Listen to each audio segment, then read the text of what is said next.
Deni, kuchukua deni si shida. Shida ni moja, unachukua deni lakini pesa zinakuja inaenda kwa mfuko za watu.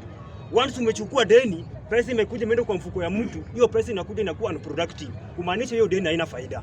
Hakuna pesa inatusaidia nayo. Hiyo ndio shida nyiko Kenya. Shida ya Kenya ni corruption. Kuchukua deni hiyo si issue. Si issue hata moja. Tunaweza chukua hata ingine. Next budget yetu kufanya ingine ya mwezi wa 6 wanaenda kuchukua deni.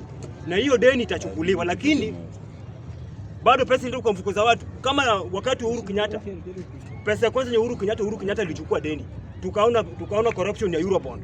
Hii saa hii ile mtu pia anachukua deni. Talanta Stadium madeni malo tunaambiwa pesa zinapotea kwa Talanta Stadium almost 100 billion. Kwa SHA tunaambiwa pesa zinapotea 11 billion. Hata ndio wale na press 11 billion SHA. Ruta hizi mshika. So mtu anakuja hapa anatuambia ati tutaenda Singapore. Ni Singapore gani? Ama South Korea gani? Nchi zenye Ruta anatuongelesha ya South Korea na Singapore, hizo nchi zilimobilize their natural resources zikaput into one place. Zikakuwa sawa, waka introduce transparency and working ability. Hapa Kenya kuna konga na transparency hapa Kenya. Hapa Kenya ukienda State House uambie president ati unataka kuwe na transparency kwa tiko ofisi yako, utashikwa. Hakuna mambo ya transparency, hakuna hapa Kenya, hakuna. Ukiangalia kitu kingine, mambo ya hapa Kenya hatuna mambo ya tax. William Ruto aliweka tax juu.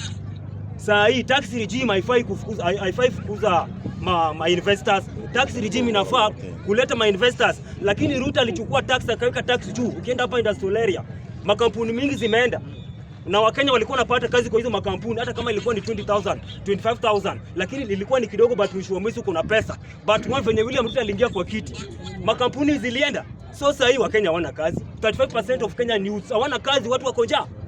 Na wewe unakuja hapa kusema tutam, unasema tutam na wewe mwenyewe hata unafungiwa nyumba. Bwana. Tutam ya nini? Watu wanaumia, Wakenya hawana kazi. Wakenya hawana kazi. Sasa hivi ukiangalia mambo ya agriculture. Mambo ya agriculture imeharibika katika hii nchi. Inafaa tukue na agricultural modernization and diversification. Hiyo ndio inafaa tukue nayo. Unapata hapa Kenya tuko na makampuni hapa Kenya ilikuwa unapata serikali ya Kenya bado ina import vitu kutoka nje. Ina import vitu kama mahindi, ina import vitu kama sukari hapa nje. Na tuko na kampuni zetu hapa. Makampuni zetu zimeanguka. Alafu mtu anakuja hapa anatuambia tutafika Singapore. Ni Singapore gani? Hakuna mambo ya Singapore hapa Kenya, hakuna. Hakuna Singapore. Ukitaka kuenda Singapore, wewe enda na Ruto wewe kivi yako. Enda na Ruto. Sisi Kenya tunajua William Ruto is a one-term president.